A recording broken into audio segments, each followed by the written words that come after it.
If the world were to strip me bare tomorrow, if the accounts emptied, the phone fell silent, and the doors of opportunity slammed shut, I would not flinch. My spirit would not tremble. I would not look to the right or to the left for a savior. I would not scramble for a new plan or mourn what was lost. I would stand still, rooted in the calm center of my being, and I would look within, for I hold a truth that the world, in its frantic chase, has forgotten, a secret that lives in the bones of every awakened woman, that my voice, aligned with spirit, is the true substance, that my word is my wealth, that my decree is the only door that matters. I would not fear the blank slate, for I know that my speech is the sacred ink that writes worlds into being. I would not curse the absence of money, connections, or position, for I know these are merely shadows cast by a power that lives inside me. It is not the job that determines my security. It is not the market that dictates my flow. It is not the validation in a man's eyes that signs the check on my worth. It is the decree, the divine decree, the holy utterance, spoken from the lips of unwavering faith, is the sound that cracks open the vaults of heaven. It is the frequency that calls my good to me from the four corners of the earth, not as a hope, but as an inevitability. I would say what the soul of you already knows, but what the noise of survival has caused you to forget, that the word is the womb of all form, that the spirit speaks, and substance obeys, that the unseen reality is more solid, more reliable, more eternally solvent than any coin you can hold in your hand. So I would stand in the seeming emptiness, where all appeared to be lost, and I would speak until it was full again. I would bless the silence, and then break it with the gold of my own divine affirmations. Because I am not a beggar of life, pleading for scraps. I am not a borrower of riches, dependent on the world's fragile systems. I am the speaker of my own supply, the architect of my own abundance. And I would speak until my words built the house, summoned the money, gathered the favor, multiplied the bread, and filled the barns to overflowing. If I had nothing left but my voice, I would still be infinitely rich, because the word is the wealth, the decree is the door, and I would begin again, not in fear, but in full, calm spiritual authority. This power I speak of, this unshakable foundation, is governed by one sacred, unbreakable mechanism that shapes the very substance of your life. It is not a myth. It is not a metaphor. It is the law of belief, the law of the spoken form. And it says, with absolute and irrevocable certainty, that what you impress upon the quiet, fertile soil of your inner world must take root and be expressed in your outer world. The subconscious mind, that faithful and impersonal servant, does not argue. It does not judge. It does not question. It only accepts as truth that which you consistently feel and declare to be true. And once it accepts a truth, it moves heaven and earth to bring it into physical form. This is not theory. These are the divine mechanics of creation. The great spiritual teacher Florence Scovel Shinn knew this with every fiber of her being. She taught that your word is your wand, not a frivolous magical toy, but a tool of divine power, an instrument of creation placed directly into your hands, into your mouth, the moment you were born. Your speech is the bridge between the unseen realm of infinite potential and the seen world of material form.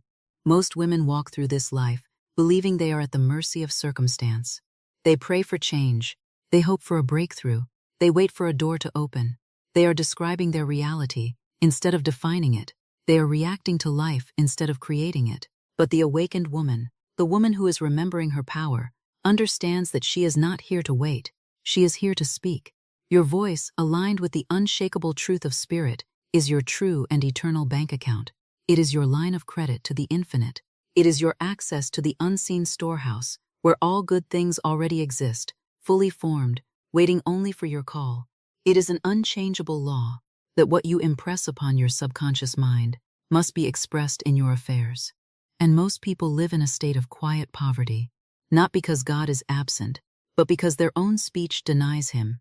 They affirm lack with every worried sigh. They worship delay with every someday. They bow before fear with every I can't afford it. But the law of belief is unmoved by appearances. It does not care if your pockets are empty. It does not care if your account is low, if the calls are not coming, if the market feels cold. The law only asks one question, beloved. It whispers it to you in the quiet moments between your thoughts. What are you speaking? What are you imagining? What are you declaring to be true? right now, because your word is the sacred mold, and divine supply is the molten gold that pours itself into that mold, hardening into the exact shape of your most repeated declarations. The ancient scripture says, "Let the weak say, I am strong." This is not a poetic sentiment. It is not positive thinking. It is a spiritual formula of immense precision. It means that even when your hands are trembling, even when the door has closed in your face, even when your bank account is whispering lies into your ear at 3 in the morning, you stand tall in your spirit and you speak the truth of what is, not the report of your senses. You say, I am strong. You say, I am divinely provided for. You say, there is no delay in divine supply. Your voice is the sacred lever that lifts the weight of the world off your shoulders. So many women I meet believe they are starting over financially, but I tell you, you are not starting over financially. You are starting over spiritually. You have been building your fortune on the shifting sands of the outer world. You have hustled without declaring. You have tried to earn with your hands what was always meant to be spoken into form with your mouth. And so, when the tide of circumstance comes in and sweeps it all away, you think you have lost, but you have only lost what was never truly yours to begin with. What is yours by divine law can never be taken from you. What is yours by spiritual decree must appear and reappear, no matter what the world looks like. So yes, start over, but not with a new strategy. Start over in consciousness. Start over in your words. Tear down the inner house of doubt you've been living in, and with your own voice, build the mansion of truth. Begin again, not in fear, not in logic, but in declaration. The wall that has kept you from your highest good was never made of stone. It was made of silence. It was made of hesitation. It was made of begging for what you were meant to command. Break it now. You must choose to speak of riches, not of poverty. You must declare the unseen as if it were already seen. And you must do it with a voice that does not tremble, a voice that knows its power, a voice that remembers its source. Most people wait to see the money before they will allow themselves to feel secure. They wait to receive the check before they give thanks. They wait for the door to be flung wide open before they dare to call what's behind it theirs. But divine law does not operate on human delay. It moves only when you move first, in faith, when you dare to declare what your eye has not yet seen and your hand has not yet touched. You say it first. You command it first. You speak it into the silence, into the absence, into the seeming nothingness, and you speak it as if the whole world, the whole of creation, already agrees with you. That is the secret of a life of overflow. It is not ambition. It is not worry. It is not strategy. It is divine speech, rhythmically repeated, spiritually backed, unquestioningly believed. You do not need to convince the world. You need only convince your own subconscious mind. And the subconscious, that faithful and obedient servant, when properly and repeatedly impressed, will build your fortune. It will organize your affairs. It will arrange the right meetings. It will fill your accounts, and it will place you in the right place, at the right time, to receive what you have already called forth in the Spirit. The outer world is only the echo. Your inner word is the sound. So I say to you, declare it now. Say, I now draw to myself my divine wealth, and nothing can keep it from me. Say it not with hesitation, but with certainty. Say it as if you are reading a law from a sacred text. Say it as a decree issued from the throne of your own divine authority. You are not speaking to wealth, you are speaking from it. You are not begging a distant force to help you. You are summoning what is already yours by divine inheritance. Let this sentence become your sword and your staff. Let it be your daily bread. Say it in the morning, before your feet touch the floor. Say it when a whisper of fear creeps into your heart. Say it before you check your bank account, not after. Say it until your very atmosphere begins to hum with the vibration of unwavering provision. I now draw to myself my divine wealth, and nothing can keep it from me. Let every word ring like a bell in your soul. Let it dissolve the residue of doubt. Let it cancel the contracts of limitation. Let it undo years of worry and striving. Let it rewire your entire being, until you no longer hope for money, but expect it. Until you no longer fear lack, but laugh at the very idea of it. Until you walk as one who knows, with every cell in her body, that the treasury of heaven stands open at the sound of her voice. This is not fantasy. This is not positive thinking. This is spiritual law, an unbreakable, absolute, and impersonal law that is activated by precision, by word, by conviction. So stop narrating your lack. Stop rehearsing your fears. Stop reinforcing the illusion with words of doubt and defeat. Speak wealth, declare abundance, announce your inheritance, and do it now. Because every day you wait is another day you reinforce what is false. Speak the truth. Stand in the invisible riches of your spirit, and let the world catch up to what you already know is yours. Say it until you become it. Declare it until it manifests. And never ever again give your precious voice to the lie of lack, the sacred fire, annihilating the old spell. But now, we must go deeper. You must not simply say the words. You must be willing to dissolve the inner noise that argues against them. Because within every woman who has suffered under the illusion of lack, there is a clamor of doubt, a static of resistance, a loud and lying chorus that speaks in the voice of reason, of memory, of past defeat. This inner noise must be cleared because it interferes with the broadcast of truth. And what is that noise? It is the echo of your mother's voice saying money doesn't grow on trees. It is the memory of the unpaid bill. It is the shame of a past failure. It is the fear of starting over again without proof. It is the collected whispers of a world hypnotized by scarcity. Listen to me now. These words, these memories, these fears, they are not harmless heirlooms. They are poison. They are chains. They are the invisible cages that have kept the divine feminine spirit of this planet in a state of quiet apology for centuries. They are the spells that have convinced you that your power lies outside of you. They are the static on the radio of your soul, drowning out the clear, beautiful music of abundance that is your birthright. And today we do not just release them. We do not politely ask them to leave. We renounce them. We burn them.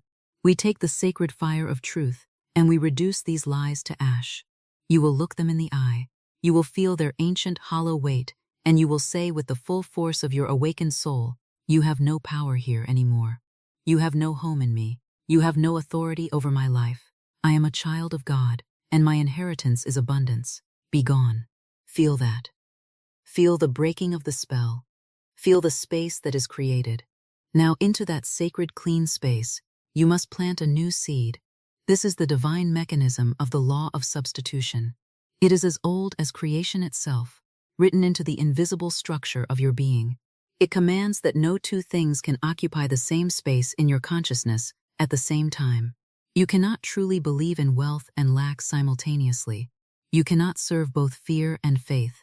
You cannot declare abundance with your mouth while carrying secret vows of struggle in the back pocket of your soul. The law of substitution comes not to shame you, but to free you. It says, simply replace the lie, speak the new, substitute the old, weary image of lack with the radiant, divine reality of abundance. Because when you speak the truth in the face of an error, the truth wins, always. Just as light casts out darkness the moment a lamp is lit, the word of truth dissolves the illusion of poverty the moment it is declared without compromise. And the sentence that will do this sacred work is not long or complicated. It is a simple arrow of truth shot straight into the heart of the illusion. It is this: God is my unfailing supply, and large sums of money come to me now, under grace, in perfect ways. This is not a wish. This is a spiritual detonator. When spoken in faith, with rhythm, with repetition, with your full inner consent, it will blow the chains off your consciousness and flood your life with the very substance it calls forth. Speak it and do not stop. Speak it in the face of contradiction. Speak it when you feel foolish. Speak it until the old spell breaks and you realize the truth was always there, waiting, watching, ready to flood in the very moment you held the door open with your faith. This is your sword. This is your staff. This is the sentence that shatters the spell. Speak it and be made free. The law of divine timing, dissolving the illusion of delay. Now, let us speak of delay. For this is one of the most insidious lies told to the seeking soul. The idea that you must wait, that it's not the right time, that your good is being held in some cosmic escrow account pending your worthiness. The world has taught you to sanctify your hesitation, to frame your stuckness as surrender, to call your fear patience. I tell you now, with absolute certainty, delay is not divine. It is disobedience to truth. It is the mental stall caused by doubt, by fear, by hesitation, by a smallness parading as wisdom. Heaven is not slow. The Spirit does not procrastinate. God is not confused about the timing of your good. Delay is never from above. It is born from within. It is the byproduct of words not spoken, faith not declared, doors not walked through, truths not owned. It is the illusion of time mocking the eternal nature of spirit. This is governed by the law of divine right timing. Not the human idea of patience as passive suffering, but the divine order that moves all things in perfect rhythm when alignment is complete. Divine timing is not about waiting for something outside of you to change. It is about the removal of your inner contradiction. It is the sacred synchronization of your thought, your word, and your expectancy. The moment you truly surrender to truth, things move. Heaven moves. Supply moves. The only delay is disbelief. The only slowness is speechlessness. The scripture says, "Before they call, I will answer." Did you hear that? Before the prayer is spoken, the provision is prepared. Before the desire is formed, the way is made. But the answer does not appear in your world until you consent to receive it. Until your consciousness is cleared of the vibration of not yet.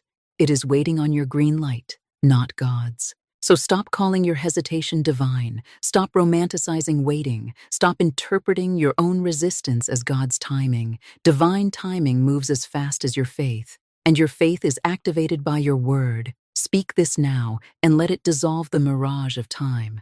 Let it become the new rhythm of your soul.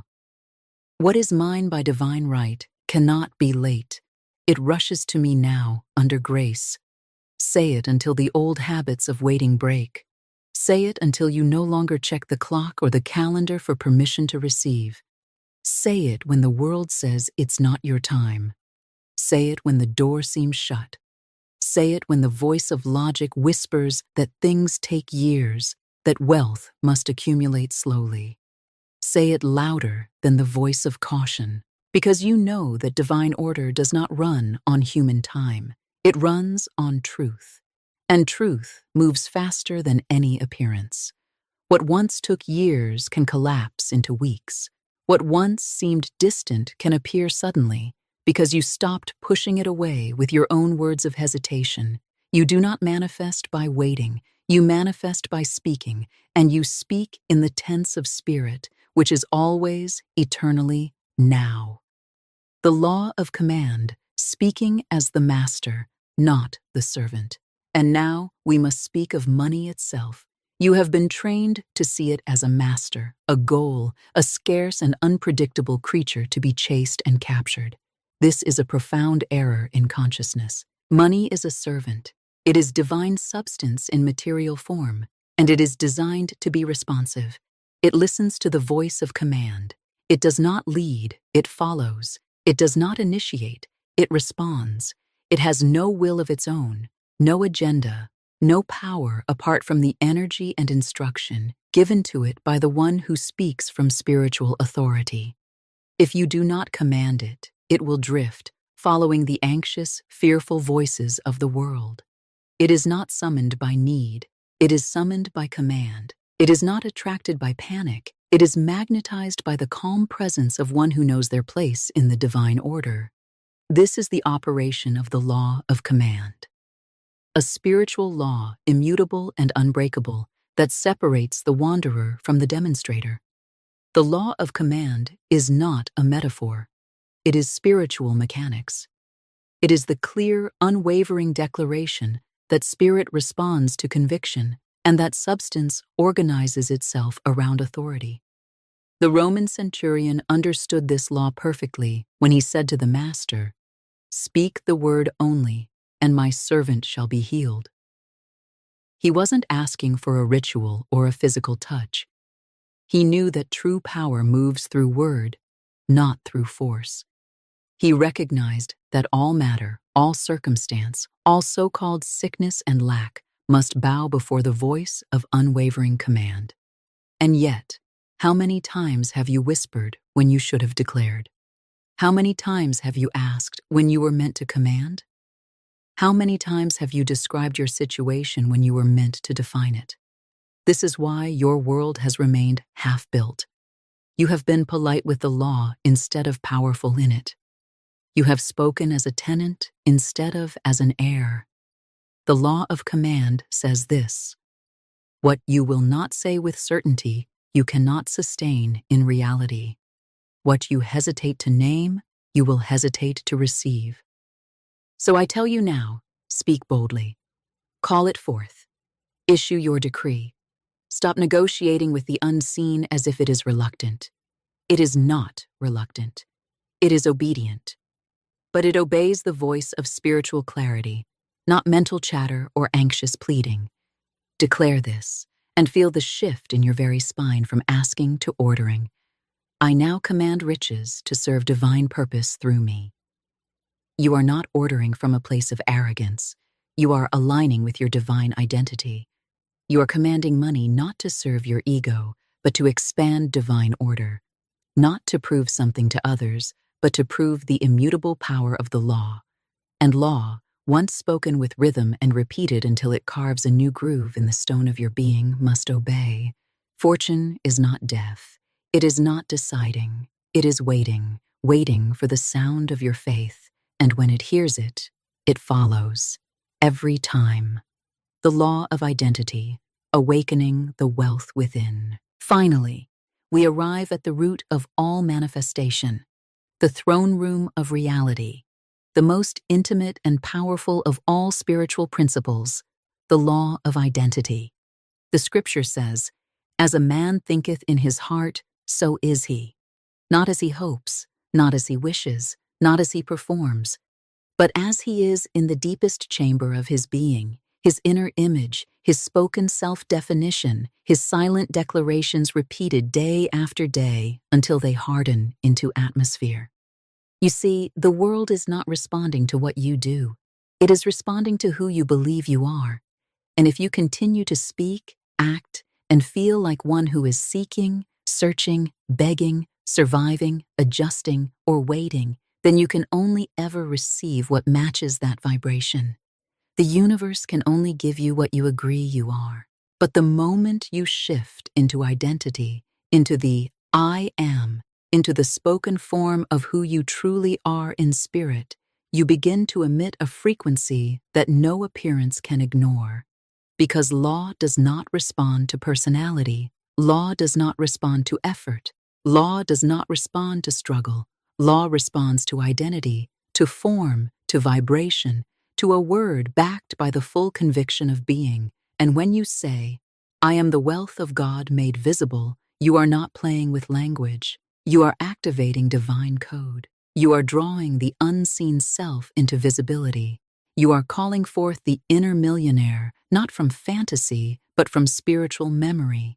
For this self already exists. It is the version of you that has never doubted, never feared, never apologized for abundance, never begged for scraps, never flinched at overflow.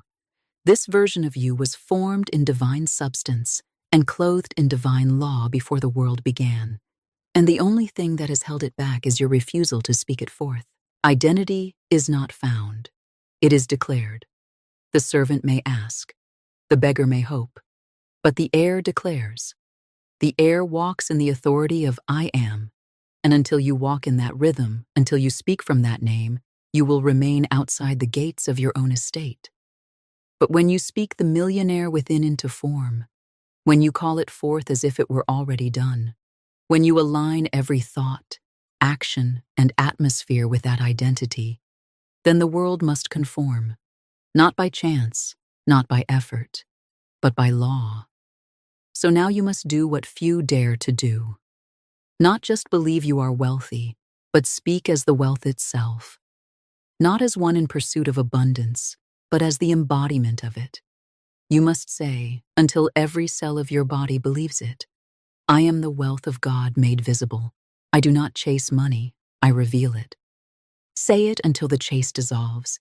Say it until the anxiety vanishes. Say it until your nervous system ceases to pulse with the false urgency of pursuit and instead vibrates with the calm, magnetic rhythm of divine revelation.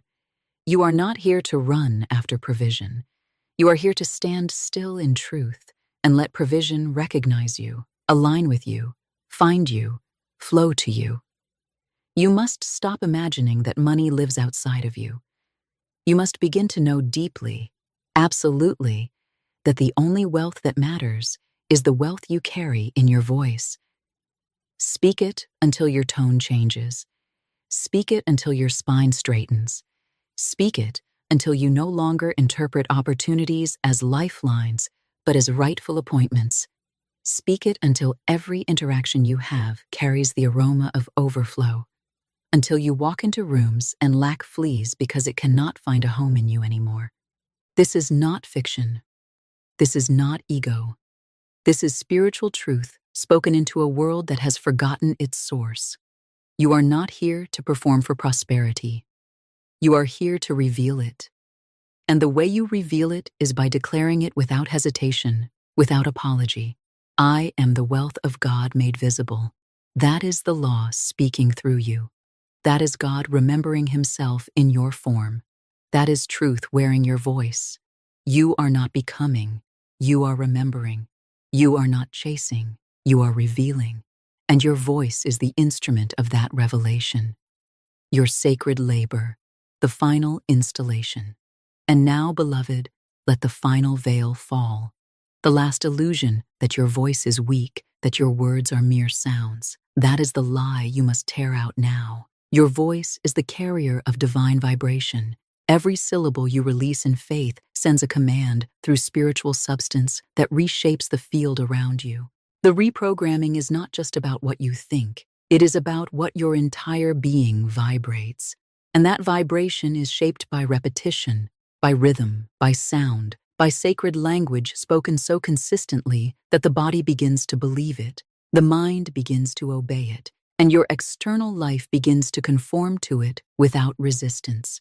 So I give you this final formula, not for inspiration, but for installation. These are not affirmations for your journal. They are instruments of recreation, chisels for the mind, hammers for the subconscious, golden incantations that carve new grooves into the stone of your being until wealth is not something you try to believe in, but something you cannot forget. Declare with me now. Let these words become your breath, your walk, your rhythm, your core. God is my instant, constant, and abundant supply. Let this be the opening line of your new life. Let this sentence dissolve every false belief that says supply comes from man, from hustle, from delay. This is not poetry. It is the divine structure of reality. Every channel is open. Every door is unlatched. My good now comes to me from expected and unexpected sources. You are no longer limited to the channels you can see. You are opening your consciousness to the infinite ways of spirit. You are declaring that the universe is creative, surprising, and always on your side. I am immune to fear, delay, and economic illusion. This is your new spiritual immune system. Fear cannot enter. Delay cannot deceive. Appearances cannot seduce you into believing lack is real. You are inoculated with truth. You carry spiritual antibodies made of your own powerful words. I spend, give, and receive as a steward of divine wealth. This is how you walk through the world now. Not as one afraid of bills, not as one shrinking at the register. You move like one through whom money flows, circulating, commanded. You are not spending your money. You are circulating God's substance. Everything I seek is already mine in the invisible. You no longer seek, you remember. You no longer strive, you retrieve. You are not chasing, you are revealing. The treasure is not ahead, it is within. You are not far, you are awakening. My words are gold. My voice is the vault. Stop treating your speech like a side note. Stop muttering half-beliefs into the void. Your mouth is the mechanism. Your tongue is the trigger. Your voice is the gate. Speak with weight. Speak with tone. Speak with law. And now the final command, the seal, the cornerstone, the rhythm that reshapes everything. Let it ring through your body. Let it dissolve what no longer serves. Let it become your inner gospel. I am wealth. I speak, and it is. You are not becoming. You are. You are not trying. You speak. And the moment you speak, it must be. Because law does not fail. Spirit does not stall. The word does not return void. You are not broken, beloved. You are remembering. You have simply forgotten the power that has been resting in your own mouth this entire time. You have forgotten that you are the author of your days, the speaker of your world. The old story is finished. The pen is in your hand. The ink is your own voice. Now speak, because your word is your wand, and your wand is in your mouth. Speak, and it is done. Leave a comment below this video and make your choice known. Declare it to yourself, to the universe, to the deepest part of your own being. Right. I am ready to lead my subconscious. Let that be your first act of command. Your first step into a life where you no longer wait for miracles, but speak them into being.